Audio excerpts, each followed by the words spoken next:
જે આપણા સૌ માટે ગૌરવની વાત છે કે કન્યા કેળવણી અને એનો ડ્રોપ આઉટ વધતો જાય છે એવા સમયે કન્યાઓને જે રીતે મદદ થઈ શકે એ રીતે એમણે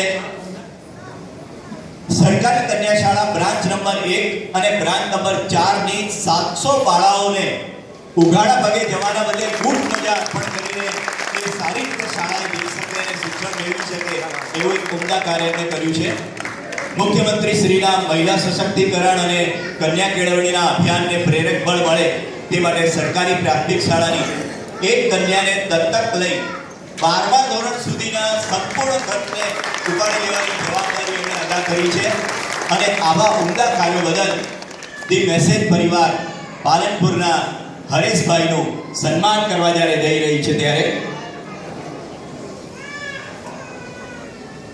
પાલનપુરની નજીકનું જ એમનું ગામ છે, પણ પાલનપુર એમની કર્મભૂમિ રહી છે. ગીડાસણના વતની છે.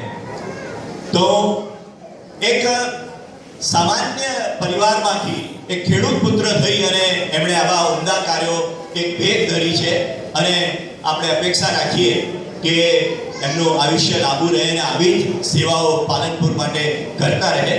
હું સૌથી પહેલા યુસુફભાઈ એમ કે સૈયદ સાહેબને વિનંતી કરીશ કે આ જે બહુમાન પત્ર જેમાં વિગતો લખેલી છે એ બહુમાન પત્ર હરેશભાઈને અર્પણ કરશે.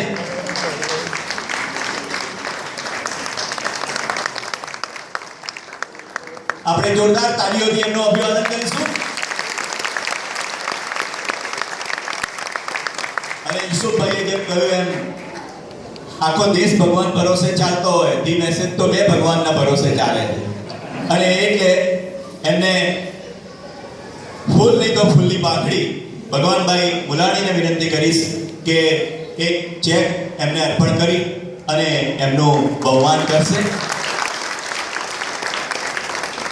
અને શ્રી ભગવાનભાઈ સોનીને વિનંતી કરીશ કે શોલ અર્પણ કરીને એમનું સન્માન કરશે. આપણે સૌ એકવાર તાળીઓના ગડગડાટથી આપણે સૌ પણ આ સન્માનના કાર્યક્રમમાં આપણે જોડાઈશું.